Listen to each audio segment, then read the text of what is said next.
വന്യമൃഗശല്യവുമായി ബന്ധപ്പെട്ട് സർക്കാർ തീരുമാനിച്ചിരിക്കുന്ന ഹോട്ട്സ്പോട്ടുകളുടെ പട്ടികയിൽ ജില്ലയോട് അവഗണന കാണിച്ചിരിക്കുന്നുവെന്ന് എം.പി. ഡീൻ കുര്യാക്കോസ്. പ്രതിപക്ഷ നേതാവ് വി.ഡി. സതീശൻ നയിക്കുന്ന മലയോര സമരജാഥയ്ക്ക് മുന്നോടിയായി ഇടുക്കി നിയോജക മണ്ഡലതല സ്വാഗത സംഘ രൂപീകരണ യോഗം ഉദ്ഘാടനം ചെയ്ത് സംസാരിക്കുകയായിരുന്നു അദ്ദേഹം. പ്രതിപക്ഷ നേതാവ് വി.ഡി. സതീശൻ നയിക്കുന്ന മലയോര സമരയാത്രയ്ക്ക് ഫെബ്രുവരി 1-ാം തീയതിയാണ് കട്ടപ്പനയിൽ സ്വീകരണം നൽകുന്നത്. സമരയാത്രയ്ക്ക് മുന്നോടിയായി ഇടുക്കി നിയോജക മണ്ഡലം തല സ്വാഗത സംഘ രൂപീകരണ യോഗമാണ് നടന്നത്. ഇടുക്കി എം.പി. ഡീൻ കുര്യാക്കോസ് യോഗം ഉദ്ഘാടനം ചെയ്തു. വന്യമൃഗശല്യം രൂക്ഷമായതോടെ സർക്കാർ നിശ്ചയിച്ച ഹോട്ട്സ്പോട്ടുകളുടെ എണ്ണത്തിൽ ജില്ലയോട് അവഗണന കാണിച്ചിരിക്കുന്നു. വന്യമൃഗശല്യം രൂക്ഷമായ ഇടുക്കി ജില്ലയിൽ 1-2 പഞ്ചായത്തുകളിൽ മാത്രമേ ഹോട്ട്സ്പോട്ട് കണക്കാക്കിയിട്ടുള്ളൂ. പട്ടയ നടപടിയിലും ജില്ലയോട് സർക്കാർ അനാസ്ഥ തുടരുകയാണ്. വനവിസ്തൃതി വർദ്ധിപ്പിക്കുന്നതിനുള്ള ആസൂത്രണ നീക്കമാണ് സർക്കാർ നടത്തുന്നതെന്നും ഡീൻ കുര്യാക്കോസ് എം.പി. പറഞ്ഞു. ഏറ്റവും അവസാനമായിട്ട് ഇപ്പോൾ ഈ വന്യമൃഗശല്യത്തിന്റെ ഉൾപ്പെടെ ഹോട്ട്സ്പോട്ട് തീരുമാനിച്ചുകൊണ്ട് ഗവൺമെന്റ് ഒരു റിലീസ് പുറപ്പെടുവിക്കുകയുണ്ടായി. നമ്മുടെ ജില്ല ഏതാണ്ട് 350 കിലോമീറ്ററോളം വനാതിർത്തി പങ്കിടുന്ന മേഖലയാണ്.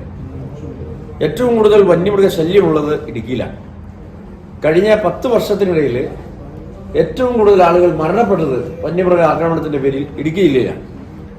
ഇപ്പോൾ മറ്റു ജില്ലകളിലുമുണ്ട്. പക്ഷേ കഴിഞ്ഞ ഒരു 10 വർഷത്തിനിടയിൽ ഏറ്റവും കൂടുതൽ ഇപ്പം നമ്മൾ ഇന്നിപ്പോൾ ഇവിടെ നിൽക്കുമ്പോൾ കഴിഞ്ഞ വർഷം ഈ സമയത്ത് മൂന്നാറിൽ 3 പേരാണ് ആ ഒറ്റ മാസത്തിൽ തന്നെ 2 ആഴ്ചക്കിടയിൽ മരിച്ചത്. 3 ആളുകൾ.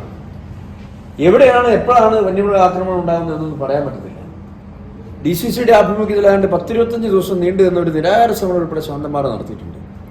അപ്പം ഇതൊക്കെ നമുക്ക് അനുഭവങ്ങളാണ്.